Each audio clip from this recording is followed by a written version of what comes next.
नारद जी बोले, हे विष्णु के प्रिय शिष्य, हे महान बुद्धिमान, हे तात, हे ब्रह्मा जी, आपको मेरा प्रणाम है। हे कृपालु, हमने आपके मुख से यह अत्यंत अद्भुत कथा सुनी है। अब मैं भगवान शिव के विवाह से संबंधित चरित्र को सुनना चाहता हूँ। वह चरित्र जो अत्यंत पावन, कल्याणकारी तथा समस्त पापों का नाश करने वाला है। अब कृपया यह बताइए, जब भगवान शिव को मंगल पत्रिका विवाह का निमंत्रण प्राप्त हुई तब उन्होंने क्या किया? हे ब्रह्मा जी, शिवजी की वह दिव्य और भाव विभोर करने वाली कथा कृपया हमें सुनाइए। ब्रह्मा जी बोले, वत्स, हे बुद्धिमान नारद, भगवान शंकर ने जब वह शुभ विवाह पत्रिका प्राप्त की तो उन्होंने जो कार्य किया, अब मैं उसका वर्णन करता हूँ। भगवान शिव ने प्रसन्नतापूर्वक वह पत्रिका हाथ में ली और हर्षित होकर जोर से हंसे। उन्होंने उसे लाने वाले गणों का हृदय से स्वागत सत्कार किया। उस पत्रिका को ध्यानपूर्वक पढ़कर उन्होंने विधिवत उसे स्वीकार कर लिया और उन सब गणों को सम्मानपूर्वक विदा किया। साथ ही उन्होंने सप्तर्षियों से कहा, आपने यह अत्यंत पुण्य कार्य संपन्न किया है। अब चूंकि मैं विवाह के लिए सहमत हो चुका हूँ, आप सभी मेरे विवाह में अवश्य पधारें। शिवजी के ऐसे मंगल वचन सुनकर सप्तर्षि अत्यंत प्रसन्न हुए। उन्होंने शिवजी को प्रणाम किया, चारों ओर से उनकी परिक्रमा की और अपने इस सौभाग्य की प्रशंसा करते हुए अपने आश्रमों को लौट गए। हे मुनि, इसके बाद लीलाओं के स्वामी, समस्त देवताओं के अधिपति प्रभु शिव ने लोकाचार का अनुसरण करते हुए आपका ध्यान किया। उस समय आप भी अपने सौभाग्य पर गर्व करते हुए बड़े प्रसन्न मन से वहां पहुंचे। हाथ जोड़कर, सिर झुकाकर आपने उन्हें नम्रता से प्रणाम किया और बारंबार जय हो कहते हुए उनकी स्तुति की। फिर अपने भाग्य की प्रशंसा करते हुए आपने शिवजी से निवेदन किया कि हे प्रभु, कृपया आज्ञा दें कि आगे क्या करना है। हे मुनिवर, जब शिवजी अत्यंत प्रसन्न हुए तो उन्होंने लोकाचार का पालन करते हुए आपको मधुर और शुभ वचनों से प्रसन्न करते हुए कहना आरंभ किया। शिवजी बोले, हे श्रेष्ठ मुनि, जो बात मैं कहने जा रहा हूँ उसे प्रेम पूर्वक ध्यान से सुनिए। आप मेरे परम प्रिय हैं और भक्तों में श्रेष्ठ हैं, इसलिए मैं आपको यह बात कह रहा हूँ। आपकी आज्ञा से पार्वती जी ने जिस प्रकार कठोर और महान तपस्या की थी, उससे प्रसन्न होकर मैंने उन्हें वरदान दे दिया था कि मैं उनका पति बनूंगा। अब मैं उनकी भक्ति से प्रभावित होकर विवाह के लिए तैयार हूँ। सप्तर्षियों ने विवाह की सभी तैयारियां पूर्ण कर ली हैं और विवाह का शुभ मुहूर्त भी निश्चित हो चुका है। हे नारद जी, यह विवाह आज से 7वें दिन संपन्न होगा। मैं लोक परंपराओं का अनुसरण करते हुए भव्य विवाहोत्सव मनाऊंगा। ब्रह्मा जी बोले, वत्स, जब आपने भगवान शंकर के यह वचन सुने तो आप अत्यंत प्रसन्न हुए और उन्हें प्रणाम कर विनम्रता पूर्वक कहने लगे। नारद जी बोले, हे प्रभु, आपका यही व्रत है कि आप सदा अपने भक्तों के अधीन रहते हैं, यह बात सभी मानते हैं। इसलिए आपने जो किया वह उचित ही किया, क्योंकि पार्वती जी का यही अभिलाषा थी। अब कृपया बताइए कि मैं आपके लिए क्या कर सकता हूँ। मैं आपको प्रणाम करता हूँ, कृपया मुझे अपना सेवक समझकर आदेश दें। ब्रह्मा जी बोले, हे मुनिवर, जब आपने शिवजी से इस प्रकार कहा तो भक्तों पर स्नेह रखने वाले प्रभु शिव हर्षपूर्वक और आदर से बोले। शिवजी बोले, हे मुनि, मेरी ओर से आप विष्णु, अन्य देवताओं, सभी मुनियों, सिद्धों तथा प्रमुख जनों को चारों दिशाओं में जाकर विवाह का निमंत्रण दीजिए। उन्हें कहिए कि वे अपनी पत्नियों, पुत्रों और गणों के साथ उत्साह और शोभा के साथ इस विवाह में अवश्य पधारें। हे मुनि, जो भी इस विवाह महोत्सव में सम्मिलित नहीं होगा उसे मैं अपना नहीं मानूंगा, चाहे वह देवता ही क्यों न हो।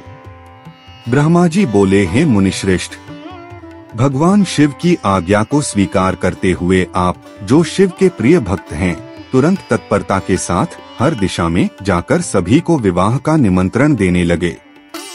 हे नारद, आपने शिवजी के दूत के रूप में यह कार्य अत्यंत शीघ्रता से पूर्ण किया और फिर लौटकर उनके पास आ गए। उनकी आज्ञा से आप वहां शांत भाव से बैठ गए। इधर शिवजी भी सभी के आगमन की प्रतीक्षा करने लगे। उनके गण हर ओर नृत्य और गान के साथ उत्सव मनाने लगे। इसी समय अत्यंत सुंदर वस्त्रों और आभूषणों से सज-धज कर भगवान विष्णु अपने सेवकों और परिवार सहित कैलाश पधारे। उन्होंने अपनी पत्नी और पार्षदों के साथ भक्तिपूर्वक शिवजी को प्रणाम किया और उनकी आज्ञा लेकर प्रसन्न मन से वहां बैठ गए।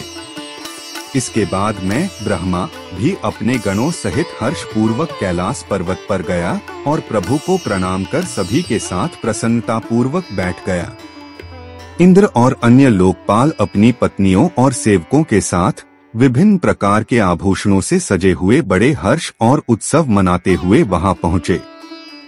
हे मुनिवर, सप्तमातृकाओं ने शिवजी को वर के रूप में सजाते समय माथे पर मुकुट के स्थान पर चंद्रमा को ही बांध दिया। उनके ललाट में स्थित तीसरा नेत्र उस समय तिलक के समान शोभायमान हुआ। उनके दोनों कानों में चमकते हुए बहुमूल्य रत्नों से युक्त 2 दिव्य नाग कुंडलों के रूप में अलंकृत होकर उनकी शोभा बढ़ा रहे थे। शिवजी के शरीर पर अन्य सर्प भी ऐसे प्रतीत हो रहे थे मानो वे बहुमूल्य रत्नजड़ित आभूषण हो। शिवजी के शरीर पर लगी हुई विभूति भस्म इस समय चंदन और अंगराग की तरह अत्यंत सुंदर शरीर सज्जा बन गई थी। उनके शरीर पर ओढ़ा गया गजचर्म हाथी की खाल अब दिव्य वस्त्रों की भांति दिखाई देने लगा। उस समय शिवजी का रूप इतना अनुपम, दिव्य और अवर्णनीय हो गया कि उसे शब्दों में बांधना कठिन था। वे साक्षात ईश्वर हैं और उस क्षण उन्होंने समस्त ऐश्वर्य धारण कर लिया था। देवता, दानव, नाग, पन्नग, सर्प जाति, अप्सराएं और महान ऋषिगण सभी उत्साह पूर्वक उनके समीप आकर प्रसन्नता पूर्वक बोल उठे। सभी ने कहा, हे महादेव, हे त्रिलोकनाथ, हिमालय की पुत्री देवी पार्वती से विवाह करने के लिए कृपा पूर्वक हमारे साथ चलें। फिर भगवान विष्णु, जो शिव तत्व को भली भांति समझते थे, प्रसन्न मन से शिवजी को श्रद्धा पूर्वक प्रणाम कर विनम्रता से कहने लगे। विष्णु बोले, हे देवों के देव, हे महेश्वर, हे शरणागतों पर दया करने वाले प्रभु, आप अपने भक्तों की मनोकामना पूरी करने वाले हैं, इसलिए मेरी प्रार्थना सुने। हे शंभो, हे शंकर, आप पार्वती जी से विवाह गृह्य सूत्रों की विधि से करें, जिसमें वैदिक परंपराओं के अनुसार विवाह के सभी संस्कार सम्मिलित हों। हे हर, यदि आप स्वयं विधि पूर्वक विवाह करेंगे तो यह विधि लोक में आदर्श बनकर प्रचलित हो जाएगी। हे प्रभु, इस लोक में अपने यश का विस्तार करते हुए कुल धर्म के अनुसार मंडप की स्थापना करें और नांदीमुख संस्कार जैसे कर्म भी आनंद पूर्वक संपन्न करें। ब्रह्मा जी बोले, भगवान विष्णु के ऐसा कहने पर भगवान शंकर ने समस्त लौकिक विधियां मुझ ब्रह्मा के द्वारा पूर्ण कराईं। उन्होंने सभी शुभ कार्यों का भार मुझे सौंप दिया और मैंने भी मुनियों के साथ मिलकर प्रेम पूर्वक सभी संस्कार पूरे किए। हे महामुनि, कश्यप, अत्रि, वशिष्ठ, गौतम, भार्गव, कण्व, बृहस्पति, शक्ति, जमदग्नि, पराशर, मार्कंडेय, शिलापाक, अरुणपाल, अकृतश्रम, अगस्त्य, च्यवन, गर्ग, शिलाद, दधीचि, उपमन्यु, भरद्वाज, अकृतवरण, पिप्पलाद, कुशिक, कौत्स, शिष्यों सहित व्यास, ये सभी ऋषिगण शिवजी के पास आए और मेरी प्रेरणा से विधिपूर्वक सभी वैदिक क्रियाएं संपन्न की।